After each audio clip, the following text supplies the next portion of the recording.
മതസൗഹാർദ്ദത്തിൻ്റെ നല്ലൊരു മാതൃകയാണ് കോഴിക്കോട് ബാലുശ്ശേരിയിൽ കാണാൻ കഴിയുക. നൂറ്റാണ്ടുകൾ പഴക്കമുള്ള കല്ലാട്ട് കോവിലകം ശ്രീ പരദേവത ഭദ്രകാളി ക്ഷേത്രത്തിനും പനായി മഹല്ല് ജുമാ മസ്ജിദിനും ഇനി മുതൽ ഒരേ പ്രവേശന കവാടം. രണ്ട് ആരാധന ആലയങ്ങളും അതിൻ്റെ ഭാരവാഹികളും ഒക്കെ തന്നെ ഇപ്പോൾ സമൂഹ മാധ്യമങ്ങൾ നിറഞ്ഞ കയ്യടി നേടുന്നു.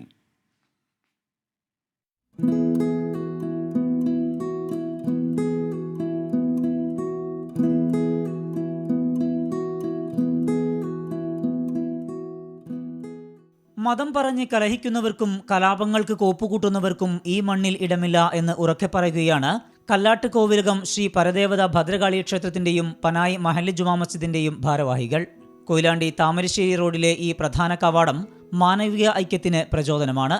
ക്ഷേത്ര കമ്മിറ്റി ഭാരവാഹികളാണ് ഇങ്ങനെ ഒരാശയം ആദ്യം മുന്നോട്ട് വെച്ചത്. ക്ഷേത്ര കമ്മിറ്റിയിൽ മാത്രം പോരാ, ഒരു പള്ളി കമ്മിറ്റിയുടെ സഹായം കൂടി ഉണ്ടെങ്കിൽ നമുക്ക് രണ്ടുപേരുടെയും ഒരു സഹായത്തോടെ നമുക്ക് അവിടെ ബോർഡ് സ്ഥാപിക്കാം എന്നുള്ള ഒരാശയം മനസ്സിലേക്ക് വന്നു.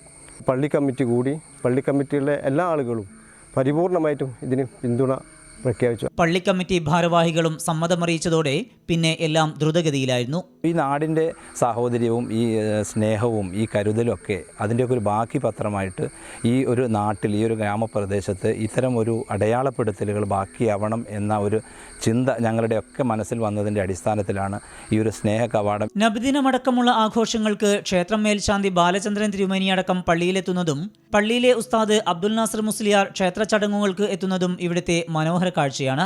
ബാങ്ക് വിളിയുടെയും നാമജപത്തിന്റെയും സ്വരമാധുര്യം ഒരുപോലെ കാണുന്ന നാട്ടിൽ ഈ സ്നേഹം ഊട്ടിയുറപ്പിക്കുന്നതാണ് പുതിയ കവാടം വൈകാതെ നാടിന് സമർപ്പിക്കും.